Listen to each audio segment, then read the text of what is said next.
عليه وسلم ابن عبد الله وعلى آله وأصحابه وأنصاره وجنوده وأتباعه إلى يوم القيامة.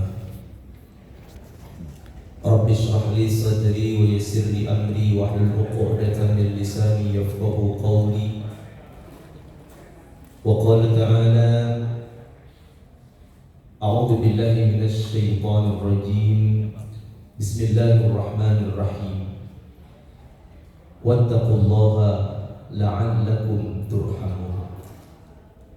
صدق الله العظيم وصدق رسوله النبي الكريم. Hadirin ma'asyiral muslimin wa zumratal mu'minin rahimakumullah, yang sama-sama kita hormati Bapak Ganjar, Kepala Biro yang hari ini berulang tahun yang ke-35. 40 berapa? 43. Mudah-mudahan usia beliau insya Allah di usia ke-44 ini adalah usia yang penuh dengan keberkahan Allah Subhanahu wa Ta'ala. Kebetulan persis sama, Bapak, mohon maaf, hari ulang tahunnya dengan hari ulang tahun saya. Alhamdulillah. Bapak Asda, Bapak Muhammad Taufik, dan mohon maaf tidak bisa saya sebutkan satu persatu. Tadi disebutkan para alumni, orang-orang hebat yang punya integritas, seluruh staf karyawan di Biro PBJ ini, yang mudah-mudahan sekali lagi kebersamaan kita beriring dengan kasih sayang rahmat Allah Subhanahu wa Ta'ala. Tidak ada ucapan yang paling layak untuk dilontarkan dari lisan kita untuk menunjukkan rasa terima kasih. Sampailah kita di hari yang keberapa nih Pak? 14 atau 13 di bulan Syawal. Allah masih berikan kesempatan kita bertatap muka, bermuajah dalam suasana Hari Raya Idul Fitri. Mudah-mudahan insya Allah yang berkumpul ini adalah hamba-hamba Allah yang bertakwa. Amin. Tidaklah hamba Allah berkumpul, apalagi yang bertakwa kepada Allah Subhanahu wa Ta'ala, kecuali di tempat itu Allah akan turunkan dan keluarkan keberkahan demi keberkahan. Mudah-mudahan sekali lagi amaliyah ibadah kita di bulan Ramadan adalah amal ibadah yang makbulah dalam pandangan Allah Subhanahu wa Ta'ala. Salawat beriring salam dan keberkahan semoga dilimpahkan kehadiran paduka alam, tauladan, uswah hasanah, figur yang paling ideal untuk dijadikan contoh, dan tentu saja alamat syafaat yang kita harap di kemudian hari baginda Nabi Muhammad Sallallahu Alaihi Wasallam. Kesempurnaan akhlaknya bukan hanya dipuji oleh sahabatnya, tidak dikagumi oleh musuh-musuhnya, tetapi kesempurnaan akhlaknya bahkan dipuji langsung oleh Allah Subhanahu wa Ta'ala. Allah sampai menyatakan, wa innaka la'ala khuluqin azim, sesungguhnya engkau berada di atas akhlak yang agung.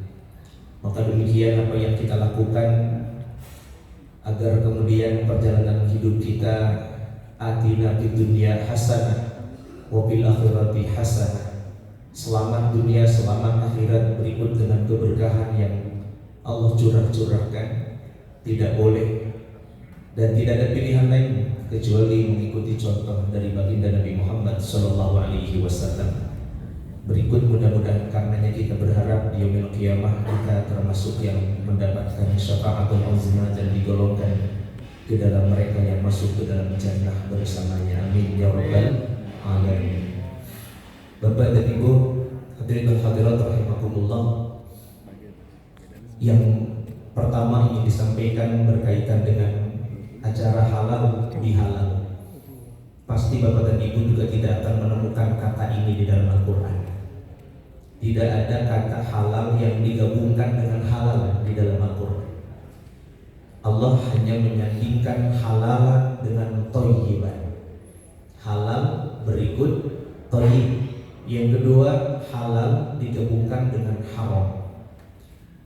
Jadi ada halalan wa haroma atau haroman wa halalan. Yang kedua halalan thayyiban. Sementara halal bihalal tidak ada di dalam Al-Quran.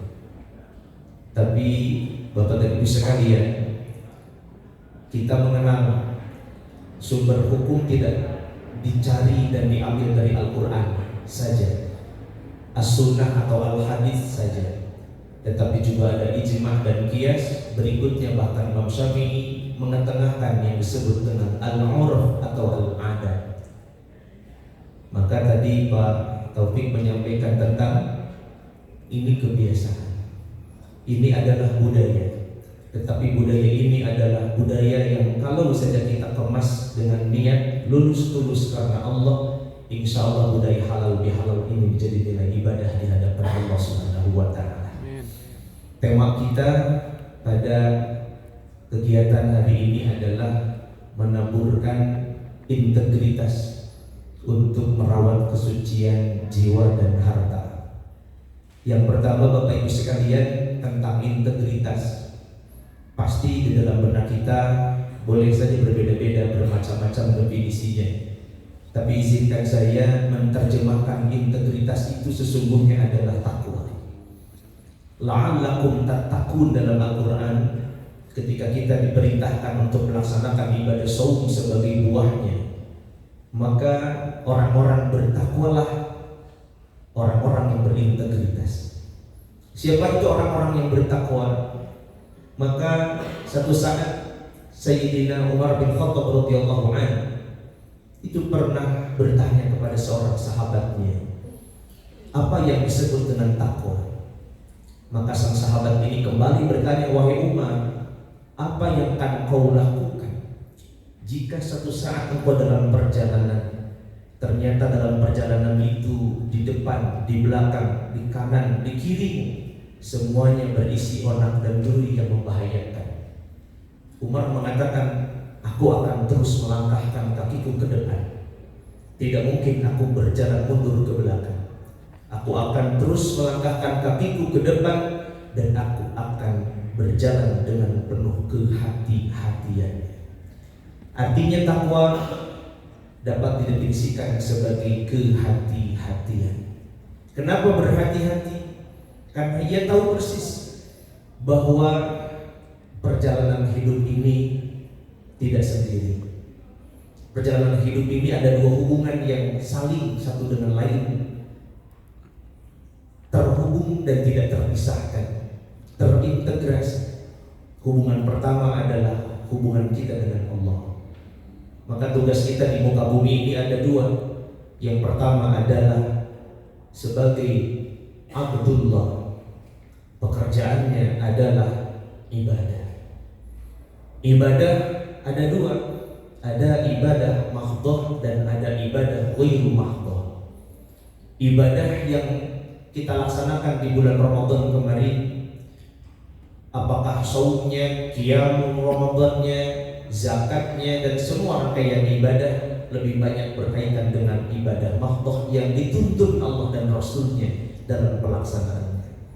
Tetapi ternyata Bapak Ibu sekalian, kalau saja kita bagi dari ibadah demi ibadah yang dilakukan oleh hamba kepada Rabb-Nya, ternyata kalau banding 10 dengan 1, maka 1 ibadah mahdhah dan 9-nya adalah ibadah ghairu mahdhah.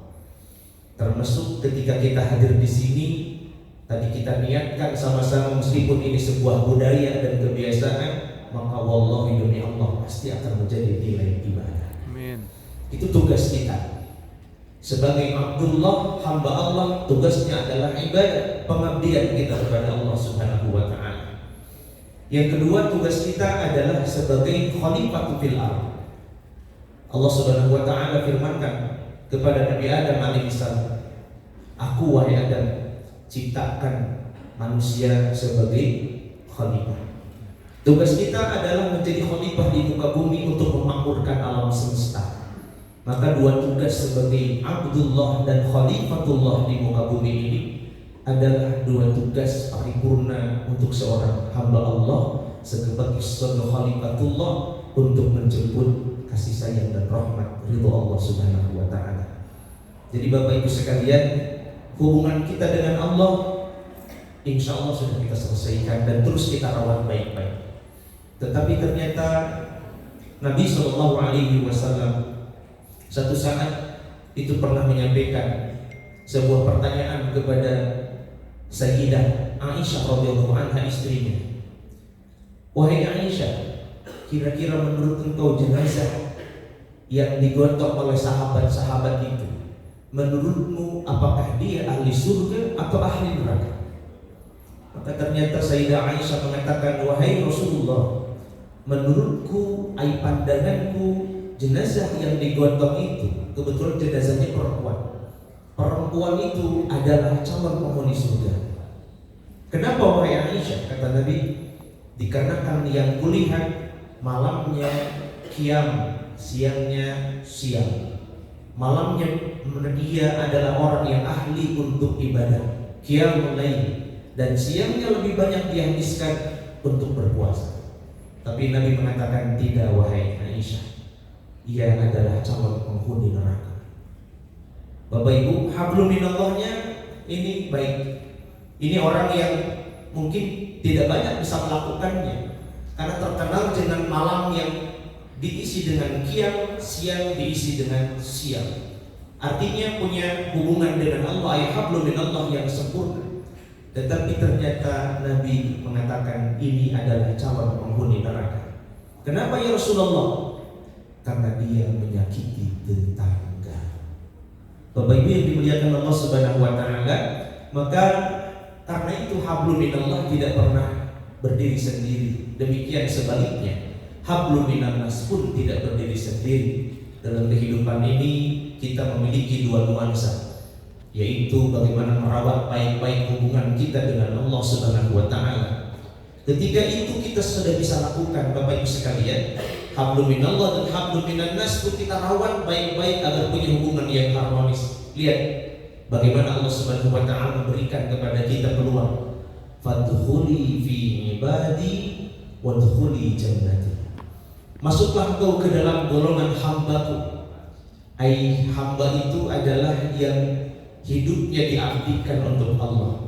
Ia senantiasa merasa dilihat, diperhatikan oleh Allah. Yang dilakukannya tidak ada tujuan kecuali dalam rangka mengejar keridhaan Allah Subhanahu wa taala. Maka yang terjadi adalah ia mendapatkan peluang wadkhuli jannati, masuklah engkau ke dalam surga.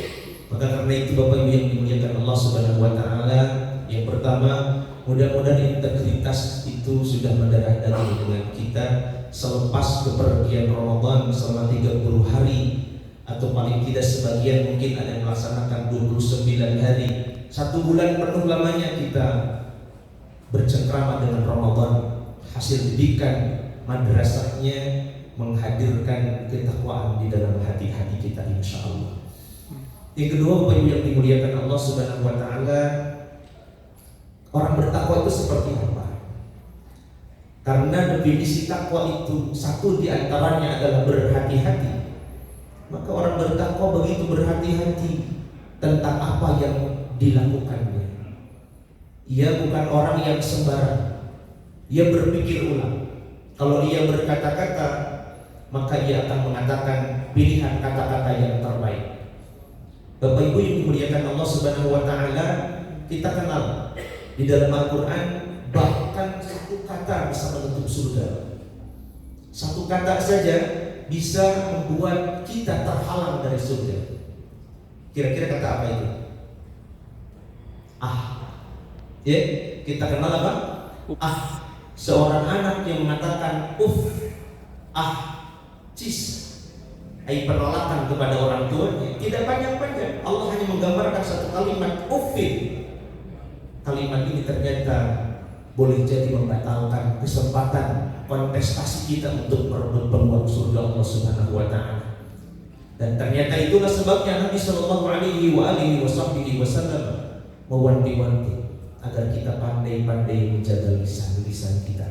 Dan itu adalah integritas Itu adalah ciri-ciri orang-orang yang bertakwa kepada Allah Subhanahu wa taala.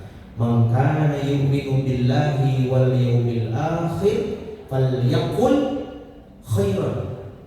Siapa yang beriman kepada Allah dan hari akhir. Mungkin kita berpikir apa hubungannya kata-kata dengan iman?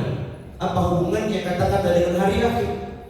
Maka Bapak Ibu sekalian, orang-orang yang beriman kepada Allah dan tahu persis bahwa perjalanan hidup ini adalah perjalanan sementara. Sayyidina Umar bin Khattab radhiyallahu anhu pernah datang ke rumah baginda Nabi Muhammad sallallahu alaihi wasallam yang kebetulan Nabi adalah mertua atau mantu. Menantunya. Umar adalah mertuanya. Sang mertua datang ke rumah menantu. Cuma kedudukannya jauh berbeda memang. Sang menantu adalah kekasih Allah Rasulullah sallallahu alaihi wasallam yang mendapati menantunya sedang tertidur. Ia menyampaikan salam, assalamualaikum ya Rasulullah. Rasulullah kemudian beranjak bangun.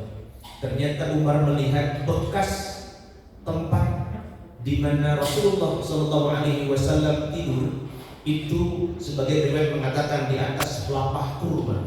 Sebagai riwayat lain mengatakan di atas tikar yang terbuat dari kulit binatang.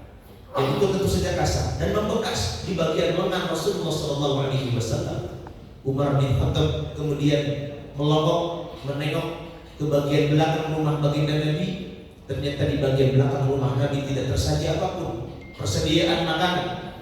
Ternyata Umar bin Khattab kemudian menangis mendapati keadaan yang dilihatnya nyata. Seorang kekasih Allah dengan keadaan seperti itu. Maka Umar bin Khattab mengatakan, ya Rasulullah, bukankah kau kekasih Allah? Tetapi keadaanmu seperti ini sementara dia atau mereka orang-orang yang jauh dari Allah. Mereka yang Allah berikan kepada kekuasaan dunia di tangan-tangan mereka. Apa kata Nabi? Wahai Umar bin Khattab, tidakkah engkau ridho bahwa dunia ini bagi kita hanyalah sekedar tempat singgah sementara? Bapak Ibu sekalian, dunia ini hanya tempat singgah sementara dalam perjalanan yang akan sangat panjang. Tetapi hati-hati, maka takwa adalah berhati-hati. Meskipun perjalanan singgah sementara, kalau salah jalan maka sengsaranya sepanjang zaman. Kalau salah jalan, tidak bertakwa, tidak berhati-hati dalam perjalanan yang sementara ini, wallahi demi Allah, khalidina fiha abadan. Perjalanan yang sedikit sementara ini kemudian hari akan menjadi kesengsaraan yang tidak berhenti. Tetapi kalau kita bisa memanfaatkan dengan segala kehati-hatian dalam perjalanan di dunia ini, maka insya Allah selanjutnya Allah nyampaikan wadkhuli fi ibadi wadkhuli jannati. Bapak Ibu yang dimuliakan Allah Subhanahu wa taala, konteks takwa, orang-orang yang berintegritas yang pertama adalah orang-orang yang pandai menjaga lisannya. Ia yakini bahwa satu kalimat yang dilontarkannya tercatat rapih dan dihisab di hadapan Allah. Ma yalfizu min qawlin illa ladaihi raqibun atid. Tidak satu kalimat keluar dari lisan kecuali tercatat terlebih dalam catatan malaikat raqib dan atid. Apakah kalimat itu adalah kalimat janji yang kemudian tidak ditepati, atau kalimat yang keluar dari lisan itu adalah kata-kata yang isinya adalah menyakiti? Maka Bapak Ibu, kita pernah pasti mendengar istilah yang disebut dengan atadaruna manil muflis, kata Nabi. Tahukah siapa di antara kalian yang nanti pada kategori orang-orang yang bangkrut pada hari kiamat? Ternyata Nabi mengatakan yang bangkrut adalah yang amalnya segudang, pahalanya segunung, tak berbilang. Tetapi pun demikian orang-orang yang disakitinya pun juga begitu banyak, sehingga mereka satu demi satu meminta pertanggungjawaban. Dan yang paling mudah dilakukan dalam rangka Bapak Ibu sekalian kehidupan ini, yang paling banyak dan mudah dilakukan untuk berbuat dosa, menyakiti orang lain, tidak dengan tangan. Saya yakin di antara kita tidak ada yang pernah membunuh, kecuali mungkin membunuh nyamuk. Di antara Bapak Ibu belum berani hari ini, ada yang belum berani menyembelih ayam misalnya. Tetapi Bapak Ibu sekalian, kita tidak mencuri, kita tidak membunuh. tetapi boleh jadi kita mudah menyakiti dengan lisan-lisan kita. Maka yang pertama, mari sama-sama kita buktikan integritas ketakwaan kita dengan menjaga lisan-lisan kita. Dan Rasulullah Shallallahu Alaihi Wasallam ditanya, "Su'ila Rasulullah Shallallahu Alaihi Wasallam an aktsari ma yudkhilun nasa nar."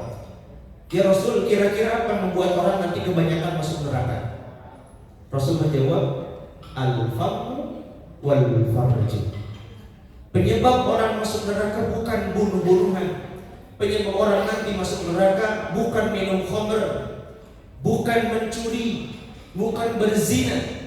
Tetapi penyebab kebanyakan orang-orang nanti masuk neraka adalah al-famu wal farj. Yang pertama, mulut atau lisan. Yang kedua adalah kemaluan atau syahwat yang diikuti. Yang pertama artinya kita mari sama-sama buktikan integritas kita dengan menjaga lisan-lisan kita, agar lisan ini adalah lisan yang dirindukan surga Allah Subhanahu wa Ta'ala. Yang kedua, Bapak sekalian, orang yang bertakwa sampai Allah Rasulnya menyatakan dalam hadis yang sahih, innallaha yuhibbul 'abda taqiyya. Betapa Allah begitu mencintai hamba-hambanya yang bertakwa. Allah begitu jatuh cinta. Jadi orang-orang yang bertakwa, yang punya integritas ini, Bapak Ibu sekalian, itu bukan mencari cinta Allah, tapi bahkan mereka yang dicintai Allah Subhanahu wa Ta'ala.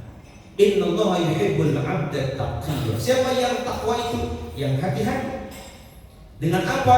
Satu, takwa dengan hati-hatinya melalui lisan yang tidak sembarang ucap. Yang kedua, ia berhati-hati dengan rezeki. Makanya Bapak Ibu sekalian, tema kita kaitannya dengan harta dan jiwa. Satu saat ada seseorang yang mengirimkan harta, banyak hartanya, dikirimkan untuk orang yang paling bertakwa dan paling fakir di kota Makkah. Maka sang kurir ini langsung mengalamatkan kiriman dari orang kaya di kota Makkah, tentu saja, kepada satu rumah. Ternyata di rumah itu berpenghuni seorang ulama besar bernama Imam Syafi'i. Imam Syafi'i ketika mendapati kiriman itu bertanya, dari siapa? Bapak Ibu sekalian, pertanyaan dari siapa